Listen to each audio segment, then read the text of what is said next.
Welcome to the Working Genius podcast, where we discuss anything and everything related to the 6 types of working genius and how it impacts your work and your life. I'm Patrick Lencioni. I'm your host today, joined by Cody Thompson, my co-host. How's it going, Cody? I'm doing well. Doing well. That was a very... That one I was not prepared for. No, that's right. You got me. Surprised me. How you doing, Trace? Great. And we've got Matt on mic too. How you doing, Matt? Good. So the team is here. What's the title, Cody? Working Genius Cliffhanger. That's right. Very, very exciting. This is the last episode of our season 1. Yep. We're going to be taking a hiatus for the rest of the summer, where we're going to be pouring into a bunch of this stuff. Why do we call it that? I mean, what's going on, Cody? Well, I mean, really, we're at this stage where we launched this tool in November. We have now 130,000 people have taken this. Mm-hmm. And we have launched a certification program, and we've made some more discoveries around the model as we've been using it with teams.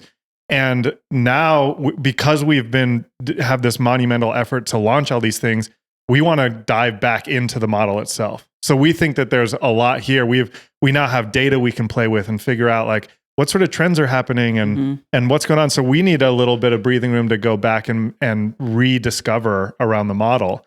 And so we thought it would be fun to do the season finale and kind of share with you some of the things, some of the stats that we have preliminary and some of the things that we think we'll be working on. So when we come back next season.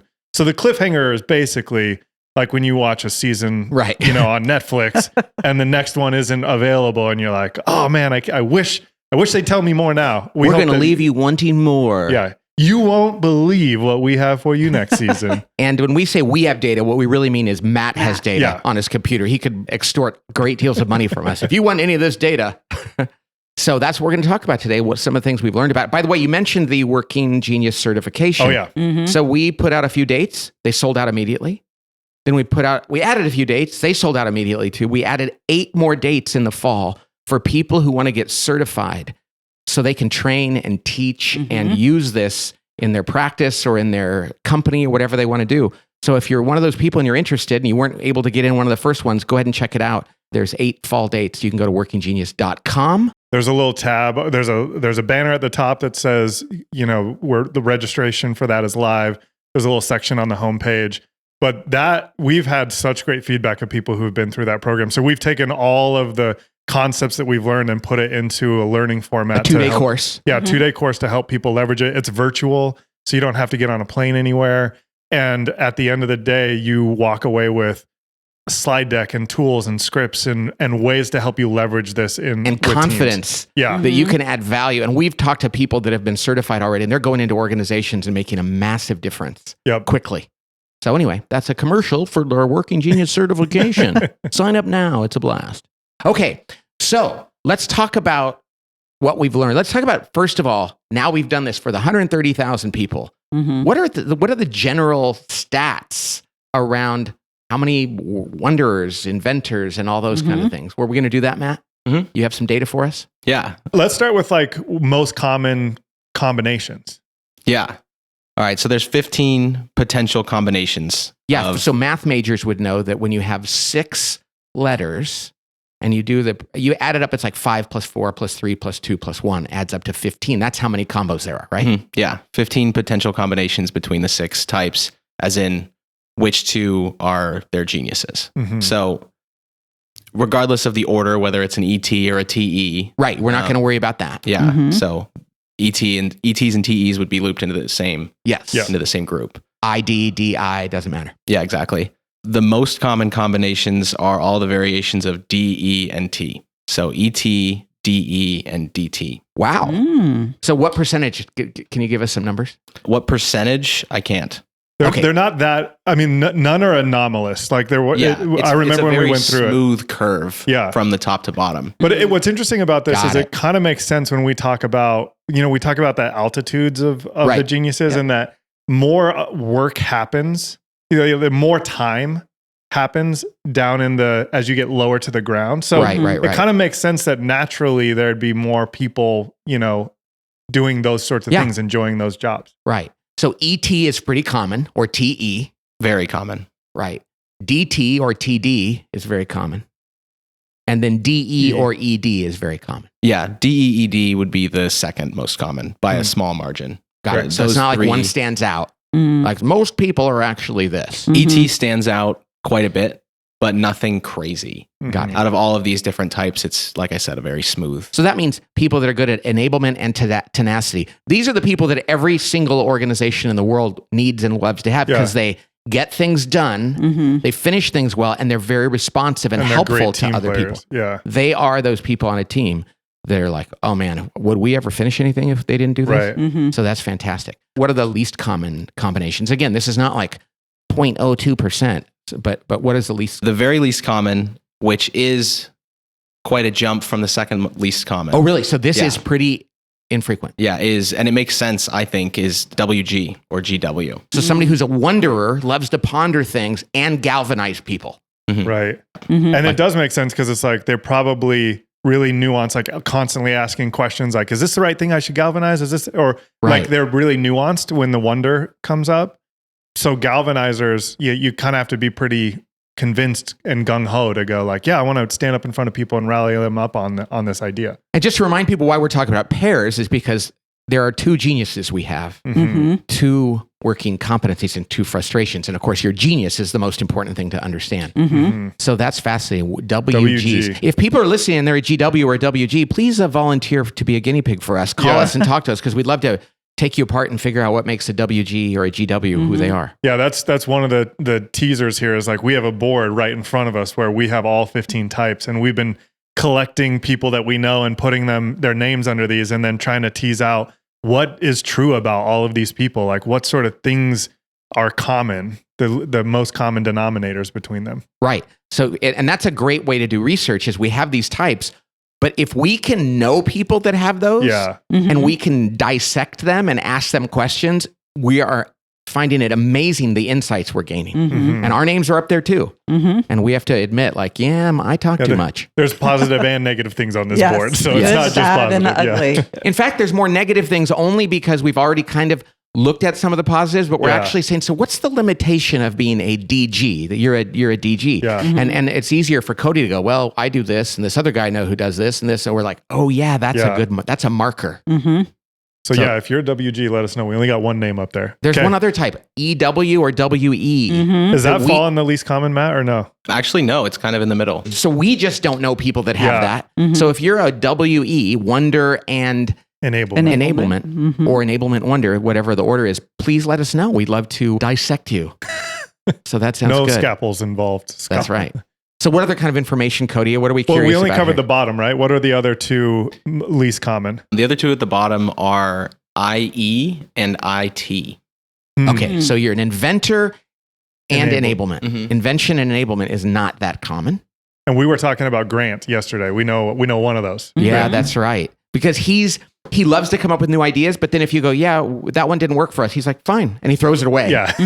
He doesn't bother him. Yeah. Whereas to be an inventor and to be so willing to serve others that you don't even hold on to your idea, that didn't seem that common. So that a wonderful vendor of ours named Grant out in West Texas.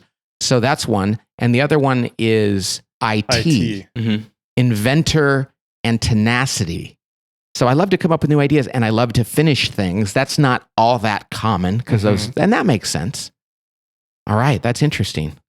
What else you got for us, Matt? And that. Well, in general, which supports kind of how common each one of those types were. In general, the most common type is discernment. So more people rate as having discernment than anything else. Okay. The second most common in general is enablement. Okay. And then tenacity. Right, which makes sense because of those most common combos. That, make up the most common combos.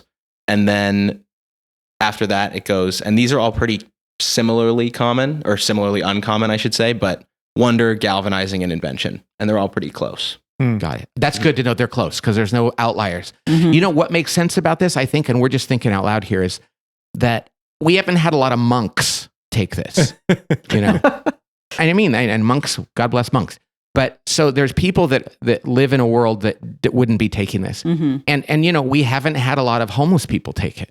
You know what I mean? I mean, another person, God bless those people living on the street. There's certain types. What we've done is a lot of professionals. And so it would make sense that there would be more professionals with T right, or D. And a monk might be a deep wonderer, so contemplative and so thoughtful. And then there's some people, many homeless people are people with big problems, but there's also people that they're not necessarily working or in the world, and it's hard for them. They're struggling.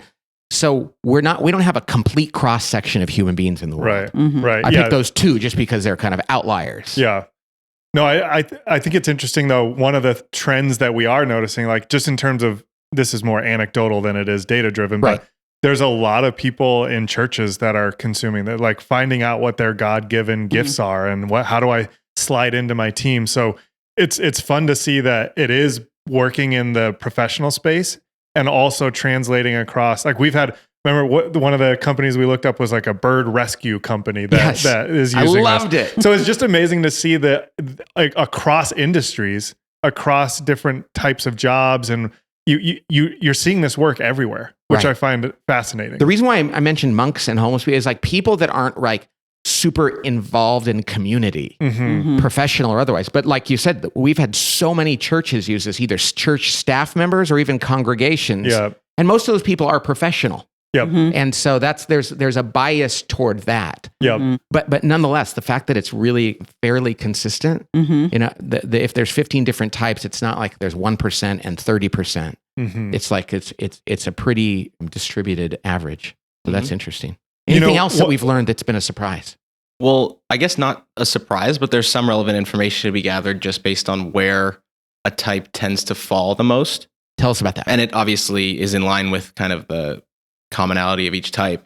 But things like tenacity is more commonly found as a genius or a frustration than a competency. So people So generally like, I love They're getting very things clear done. Or about it's it. easy to kind of recognize whether or not it's something you like or you don't like. that's fascinating. I remember you telling me that, and I was like, yeah, that kind of makes sense, right? Like either you enjoy getting stuff done or you don't enjoy getting stuff done. Yes. And then I remember, who was it, like a week ago, I met a DG who was with my type, and then they had T in the competency, and I was like, oh my gosh, that sounds awesome. You're a better version of the. Yes, Tracy has it as a working competency. Yes, that's right. Which is why we've exhausted her, because we're like, she has it as a competency, make her do it. Matt, you, Cody, and I have it as working frustration. That's interesting. Yeah. That's interesting. What else? Wonder is the opposite. So it's commonly found as a competency. I just think that speaks to like how people resonate with it. I think it's a little more, just by definition, a little more ambiguous it's not as prescriptive as getting things done. So it's harder for people to resonate with or not resonate with. Yeah. Interesting. I also think that there are some super contemplative types who might work. And this is not true. We have plenty of people with W as a genius, but tending to be less. That's the monk.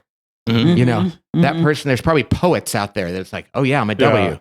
And we don't see them quite as much. Now, my wife is a W. A good friend of mine, Chris, who's very successful, is a W as a working genius. Matt, you have it. Few of the people here have it. Mm-hmm. So it's not like it's uncommon, but for those people that are really out there on wonder, that might not show up as much in a typically professional environment. As much. Right. Anything else?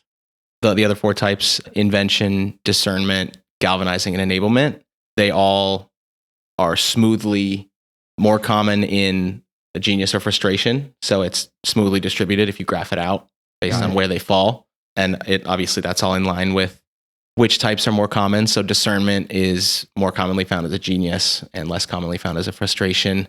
The same with enablement, more common as a genius. And then invention and galvanizing are the opposite. They're more commonly found as frustrations. Matt, tell us though, what is the best type? DW, of course. DW, your type. That's great. Yeah, it's so interesting for us to take a look, like finally take a step back and kind of look at this. And I think it's just been amazing. Some of what we've described this process multiple times as excavation, right? Like there are things that is true, and all we're trying to do is brush the dirt off on the corners of it and go, what is actually going on here? And so many people have resonated with the fact that, man, this changed my marriage. Oh, this could apply to volunteers, and this could apply to. We've had some of those conversations on this podcast, and even down to the burnout conversation, which I think is going to, if people really take hold of the concept that it's not the amount of work, but the type of work that causes burnout, this has the potential to change people's lives in so many different ways. I heard a great quote about that on LinkedIn the other day, attributed to you, Cody. That's Yes, awesome. that's right. That's and it's right. true, though. It's really important. Because this is the cliffhanger episode, it's worth saying, so what did we, because sometimes on those episodes, they kind of summarize where we are today, the face validity of this, the application of this, the practicality of this. Our confidence in that is higher than it's been ever. Mm-hmm. We are having people explain to us how they almost fired somebody and they found out what their working genius was, and now they're doing great. We've had other people say, I didn't think my wife and I got along. I didn't realize it was because of our working genius. People are actually using this to correct misperceptions they have had about others and about themselves. And it's working. Yeah. It works quick. We just had a consultant come in today and say he was working with a famous company that you've heard of, and their executive team found when they used this tool, it was like the distance between taking the assessment to realizing that it was accurate to here's what we're going to do to change our team. The time that takes is so short. Mm-hmm. And so as we sit here today, I just want to share with everybody out there that our confidence in how this works and how well people are benefiting from it has never been higher. Yeah. Mm-hmm. I was going to say, I early on, I was like, this is going to be big. I think it's going to be bigger than we thought, even then. And it's funny because I've gone back and listened to even some of the episodes we did early on the Working Genius podcast. And even our thinking and the way we articulate some of that stuff has evolved since then in the weeks and months since we recorded that. So there is more coming. There's, and we have got some great ideas, Tracy. We've been talking about what to put in the report to help people take we this have a from whole backlist of ideas. Exactly. I think the main, I would say this, the other observation I have right now as we sit here in the end of June is that the biggest leap is when someone takes the assessment and knows their own type. That's great. It's wonderful. When it starts to click about how this works with their team and they actually take it to their team to use, that's where we're hearing those stories. Mm-hmm. So the goal for us is to go, how do we get every single person who understands their type to then bring this to their spouse or bring it to their team, because it can have a dramatic impact on your quality of life, like your work dignity. Yeah. I mean, and to think about that in the purest sense in terms of just two. So it's one thing for Laura, my wife, to know what her working genius is. It's one thing for me as an individual to know mine. But then when we sit down and look at each other and look at how we interact, that's where the most powerful things come in. It's like, oh my gosh, no wonder we love this. No wonder we struggle with this. Yeah. And so when you do that on a team of 8 people, there's so much goodness. There's so much low-hanging fruit that you can pick quickly and eat. That's a wonderful thing. Because this is a end of season episode 2, what can people expect going forward? And what can you participate in with us? Because we're a small team. Yeah. Mm-hmm. And it's our users and our listeners are adding so much value. Mm-hmm. We want to bring this to different industries where it can be used. And the industries we've recognized that in the fall we're really going to be rolling this out into is retirement. Mm-hmm. We talked about this. Retirees, knowing their working genius can change their life. We talked about staffing, of course. Knowing what letters go with what job and figuring out what people are really appropriate for that job is huge. Mm-hmm. What's the other one that Volunteers. Volunteering. When somebody volunteers to say, hey, why don't you take this assessment? Here's what we have. Which of your geniuses would be best used here? And there are people listening to this that are going to say, I know another application. Can I help you guys with that? The answer is absolutely. Yeah. Let us know what you're thinking. Go out there and use it in those places. Innovate. We know that when we talk about this being a movement, it's because we want others to participate in that as well. Yeah. And it is fun to see this podcast has sort of been like the document of record as we go along. And so it's evolved for us and to know that there are a bunch of people who enjoy this, who see the application of it, that you get to participate. You think of something that has come out that we've used before, like the Myers-Briggs. How fun would it have been to be involved in the early stages of that, to go like, oh man, they probably had a whiteboard similar to ours going, what are these, what's true about an ENFP or what's true about an ISTJ? And so it's to invite you guys into this process, I think is really exciting for us. Right.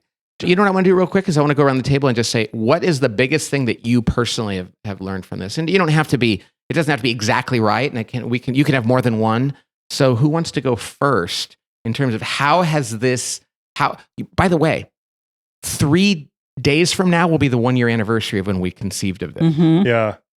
And thank God for that. A year ago, in 3 days, it'll be 1 year that we were sitting around our office here, Tracy. You were here. Yep. And we were like, oh my gosh, what is this that we've come up with?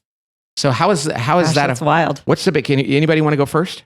I do have one. I think it has given me more peace about where I land on our team. You know, like I think for a long time I had this self perception that I had to be the idea guy a little bit. And like, oh, okay, well, why don't I go up to the board and try to figure this out? And I always felt a little lacking or frustrated by that, or even like, man, I guess I'm not cut out to do this, you know? And so what it did for me is to go, I am so happy now to evaluate ideas and not be the person. So I'm a discerner galvanizer.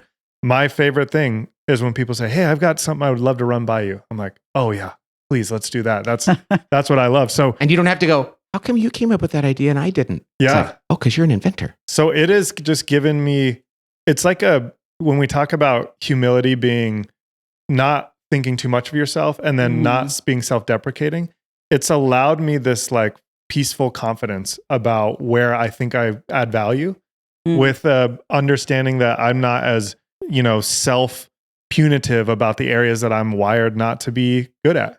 Yeah. So it's been very helpful. Mine goes with that too. And a guy came up to me 2 days ago. I was in Kansas City and he said, hey, I got to tell you something. I felt terrible as a CEO. I felt guilty because I'm not a galvanizer. And that's mine too. Mm-hmm. It's a competency of mine, but it's not a genius. And I thought, well, because I'm the CEO here, I should be the chief galvanizer. I should love coming to work every day and galvanizing people. And until this model came out, I didn't realize it was okay for me to say that burns me out and that other people can do that. So that's a huge impact it's had on me. I have to do a little bit of it, but I can be an inventor and a discerner and still be the CEO. Yeah. Yeah, and I think mine is similar, sort of piggybacking on that. I thought my value in life was always my tenacity. I thought that's where that was the place that I added value. And the other stuff was just sort of a little bit of icing. And now it's sort of flipped for me. And I know that I don't have to constantly be doing things. My value can be added around my discernment and enablement. Right. And I didn't view enablement as even a gift or a genius. Right. That has just been huge, just personal transformation around that alone. Yeah. And then, of course, the team stuff. You cannot deny what it has done for our team and how much happier and fulfilled I am at work because of that. Yeah. I mean, we're just gelling as a team. And that's just so fun for me personally. Yeah, burnout for you and I was looming. Yes, exactly. And had begun. Yes. And now we feel like this new lease on life in terms of our jobs. How about you, Matt? Probably just not feeling guilty for not being super tenacious. I've said it on the podcast before. I used to think I was lazy, and knowing that that's just not one of my strengths, and knowing that I have other strengths. That's huge. Yeah. So many people not having tenacity. We attribute that to our like a lack of virtue about not being hardworking, and that's just a lie. Yeah. That's great. What else? Well, I know that the question you asked was more how has the model helped you, or what kind of insights have you gathered from the model itself? But just being able to work on the model and adding value and stuff, I mean, has just given me a lot of confidence in general. Just the process that we've gone through. Yeah. And, that's great. Yeah. I have to say, Matt, you have the genius of wonder, and nobody else here does. And you bring that to us, and now we get that. Yesterday we were editing my book, and Matt, you made and the book is about this model, and you made some insights about it that I think only a person with the genius of wonder would see. And to see that, to go, oh my gosh, that's so cool. So that's that team thing you're talking about. I have a greater fondness and appreciation for my teammates, knowing what their geniuses are. I completely agree. And for the gifts that God gave them. Yeah. I think it does it at the highest level. We've talked about for years that work is meant to be dignifying. And it's like, this sort of cracks the code on, man, how do you slide in there and how do you actually feel like you're contributing in a way that is unique only to you? And it has been fun. I mean, I think it was 20 minutes ago before we started this podcast, I was just like, hey, it's fun to work here, you know? Yeah. And it got more fun when we knew what each other's strengths and weaknesses were, and we are less likely to judge or ourselves or others for those things. And we don't see ourselves in terms of, and you say this a lot, Cody, in terms of our job title. Mm-hmm. Like we're like, I don't know what your title is. I know what you're great at. I know what we need from you. I know what you do. Yeah. And so it's less about the title. Like you said on LinkedIn, what's your title, Cody? I think it's like customer service something. Yeah, because client service or something. When you started here, before I even knew your last name, that's what your title. We're like, well, it doesn't matter what our titles are. We just do what we do. Yeah. That's right. That's cool. All right. This is a Cliffhanger. No, I will say some of the things that we can look forward to, like, because I do think it's exciting. Tracy's got all these ideas around improving the report. Oh yeah, so many. Yeah, I have the ideas are runneth over as far as the report goes. Just making improvements, adding more value to people, and thinking about things like the altitude where people are. Like the W's are up at 50,000 feet, and tenacity is down at 100 feet. And how people can use that, the disruptive versus responsive and all that stuff. We're just going to make it richer and regulating your genius, how to regulate your genius. Meetings. And then, of course, you're writing a book. So that's also huge. And the book is great. So far. You could ruin it, but it's good right now. No, I'm just kidding. Well, you know, it's so interesting to go to that is like, so I'm an inventor. That's kind of authors do that. It's really difficult to discern my own inventions. Yes. Mm-hmm. So I have the three of you guys that are discerning that. Yeah. And that's really, so hopefully that book will be out early in the fall. Yes. And hopefully people will like it. And I think some of the other things that are coming with that book, the way you're writing it is how do we help people, individuals, know how to take this to their teams or the application to the team? Because we did present this as, hey, know what your working genius is. And then even the evolution of that is, man, it's way better when you can walk into a room and know what everyone's are and then utilize each other well, you know? Right. So other things that we're going to try to do in this season is how do we close that gap? How do we help people resource them to bring it to their teams? Are there videos that we can record that help teams understand this better? Are there steps that people can take? And even making the process as easy as possible. You know, we've got billboards in airports now, and you know, we want to make this mobile friendly, even trying to get like people to do it because it's so simple and so easy. Sure. And we love it when listeners reach out to us and send us pictures, send us stories. I mean, so much of learning about this has been the stories people have sent us. Oh, this is what we should do. Okay. So here is the challenge for the listener. Okay. Is Pat is going to put some of those stories in the front of the book. Oh, that's right. So maybe even in the back of the book, in the theory part. So challenge, send us your best story around working genius, the way it changed your individually, team, marriage, whatever it is. And we're some going to of be those, putting dozens and dozens of those stories in the book. You could make it into the working genius book. And when we come back in the fall, you'll either be, that's the cliffhanger right there. Hey, thank you everybody for listening to the podcast. Thank you for your support for this model and for what you're doing and your encouragement. And I hope you have a great summer.